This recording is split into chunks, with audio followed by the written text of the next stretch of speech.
अमरावती येथील महर्षी पब्लिक स्कूलमधील आदिवासी विद्यार्थी राजेश बेठेकर यांच्या मृत्यू प्रकरणाला आता नवं वळण मिळाले।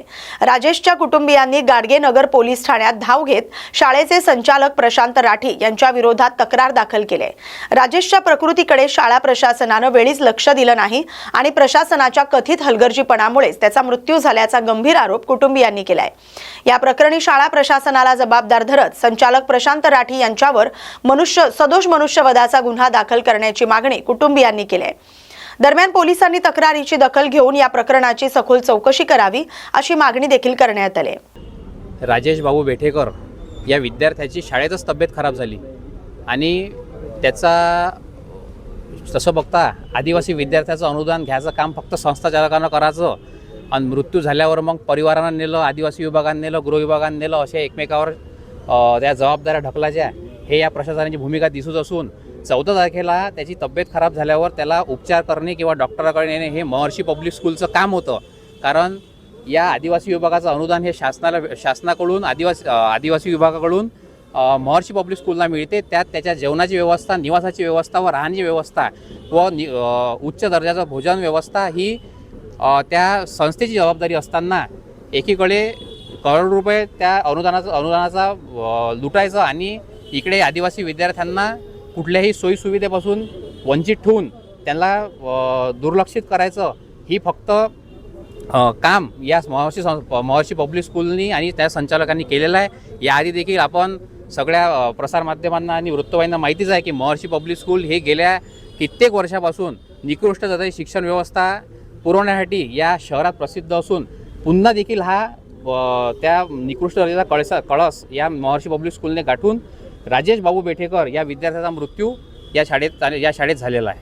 काय एकंदरीत तुमची मागणी आहे का? आमची मागणी हेच राहील, परिवाराची सुद्धा हीच मागणी आहे की या विद्यार्थ्याच्या मृत्यूला केवळ शाळा आणि शाळेचं प्रशासन जबाबदार आहे।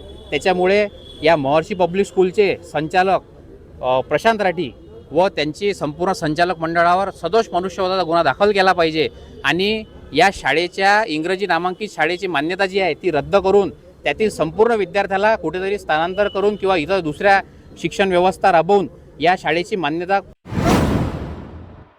नागपूरच्या कपिलनगर पोलिसांनी अंमली पदार्थ तस्करी विरोधात कारवाई करत 4 जणांना अटक केली आहे।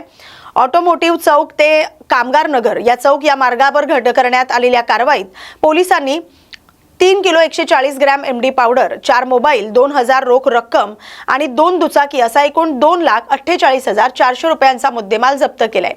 प्राची सहारे, श्रद्धा फुडुले, नंदू हलगोने आणि चेतन ढवळे अशी अटक करण्यात आलेल्या आरोपींची नावे आहेत। हे आरोपी MD विक्रीच्या उद्देशाने बाळगत असल्याचा पोलिसांचा संशय आहे। या प्रकरणी NDPS कायद्यानुसार गुन्हा दाखल करण्यात आलाय। पुढील तपास पोलीस करत आहेत। जय हिंद। हमारे पुलिस आयुक्त माननीय विश्वास नागरे पाटिल सर, इन्होंने इनके आदेश से पूरे नागपुर शहर में NDPS एक्ट के तहत कार्रवाई करने के आदेश मिले हैं। उस आदेश के अनुलोकन करते हुए हमारी DB टीम ने कल रात में 20 तारीख मतलब कल रात में के समय में हमें 2 सस्पेक्टेड हमारी DB टीम को 2 सस्पेक्टेड लोग मिले, तो उनकी हमने छानबीन की तो कुल मिला के हमको ऐसा जानकारी मिली कि उनके पास कोई MD सदृश पदार्थ है। उनकी छानबीन लिए और उनको अच्छी तरह से जब हम इंट्रोगेट किए तो कुल मिला के हमको उसमें 2 महिला आरोपी भी उसमें शामिल होने की जानकारी मिली। तो हमने ये चारों लोगों को ताबे में लिए। उनमें जो 2 महिला और तीसरे का नाम है नंदू विष्णु खानगोले, ये है यशोधरा नगर का रहने वाला है, और दूसरा है चेतन महादेव ढवळे, ये भी विनोबा भावे नगर का है, और जो महिला है वो जरीपटका हद की रहने वाली है, और दूसरी जो है वो कपिल नगर थाने की है। ऐसे कुल मिला के 4 आरोपियों को हमने ताबे में लिया है। और जो वांटेड आरोपी है, मतलब जो पाइजी आरोपी है, उसका नाम है नावेद शाह अयूब शाह, ये भी पुलिस स्टेशन जरीपटका हद का रहने वाला है। जल्दी उसको ताबे में लिया जाएगा। कुल मिलाकर हमें जो MD पदार्थ मिला है वो है 3.140 ग्राम, 2 2 व्हीलर्स भी मिले हैं और मोबाइल। कुल मिला के जो मुद्देमाल हमने बरामद किया है वो है 2,48,400 रुपये का।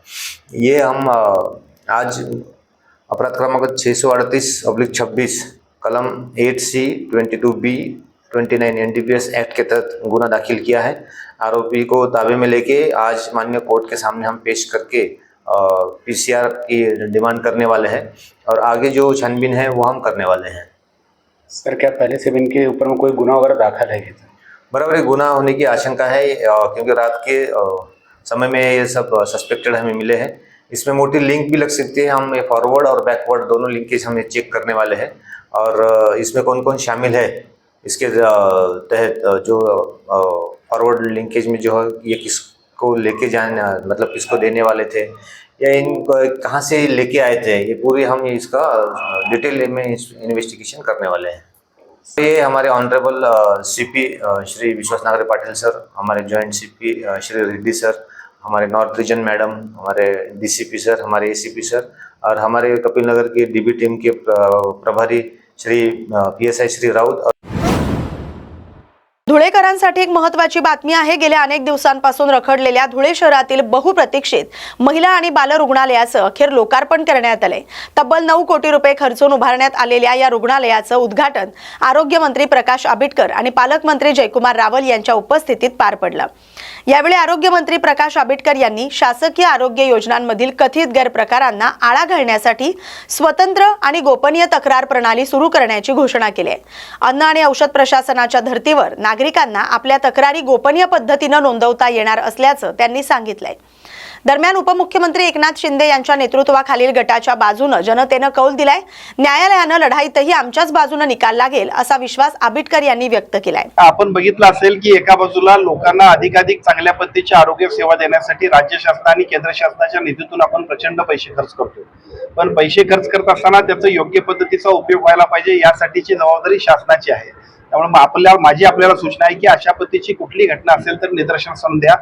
निदर्शनास आणून देण्यासाठी आपल्या सगळ्यांचं एखादं पत्र, एखादा गोपनीय मेसेज सुद्धा खूप महत्वाचा आहे, कारण आमच्या सगळ्यांची जबाबदारी एका बाजूला दर्जेदार सेवा देण्याची आहे, पण त्याचबरोबर दर्जेदार सेवा देताना कुणी अनियमितता करतात।